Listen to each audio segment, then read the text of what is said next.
the one that go get it. I found a reason to live. I found the love that don't take but it gives. Dance and shit. Used to feel trip as a dance and switch. Chain now, but I'm free. When I was younger, I would watch my older brother play underground racing games such as Midnight Club and Need for Speed. It was around this time that I was also introduced to the Fast and Furious franchise. Now with this legendary lineup, you would think this would be my awakening as a car guy. But it wasn't until later in my life when I actually got behind the wheel and recognized my love for automotive machinery. And more recently, learning how to work on them drove my passion even further. I currently drive a 95 Honda Accord EX.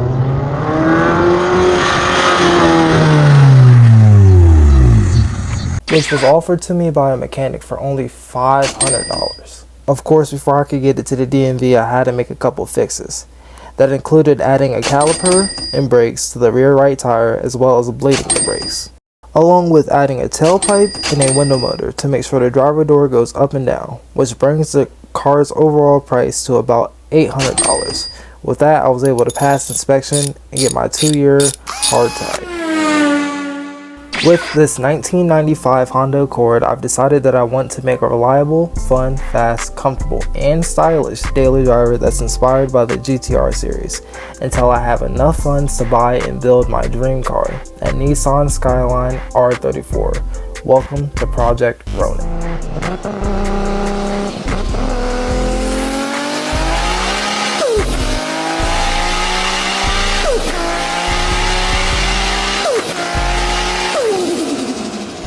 Even though the Accord has passed inspection, it still has a lot of work that needs to be done.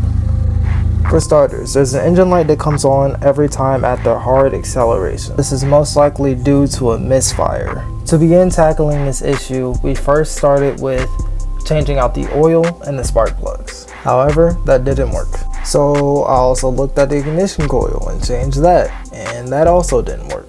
Could also be a vacuum leak or clogged fuel injectors. Those are problems I will address when those parts get here, so stay tuned. Moving from the engine bay and going inside the car itself, you will notice that when I'm driving, the speedometer doesn't work.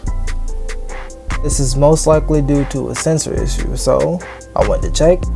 Upon checking, I noticed that the sensor is stuck due to the dirt and grime, and I'm not taking this to a mechanic. I refuse to do that. I'm not paying those fees. So I ordered a heads-up display instead.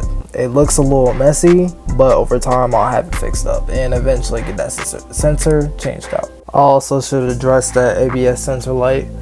Since I'm going to have to change out the braking system anyway, the rotors and the pads and the calipers, and I'm just gonna throw rims on there and fix the ABS while I'm doing that. So stay tuned for that when the parts come in. Another thing with the dashboard, this dashboard is just the gift that keeps giving. So you notice the lights don't come on at night when I'm driving. That's most likely due to a dimmer switch, so I'm gonna change that out. Luckily the dimmer switch doesn't cost that much, so I'm gonna just order that and switch that out when I get the chance to. But let's skip over all those issues, right, and add a cold air intake, cause why not? You know what I'm saying? I was literally too excited for this. Too excited to the point where I first installed it, I used a vacuum cleaner part and some tape, just because I just wanted to see. And then obviously, after a little bit, I reinstalled it and got a harder pipe, so it fits better. And it does its job. And it even gave me a little bit of pop out of the back of my exhaust pipe.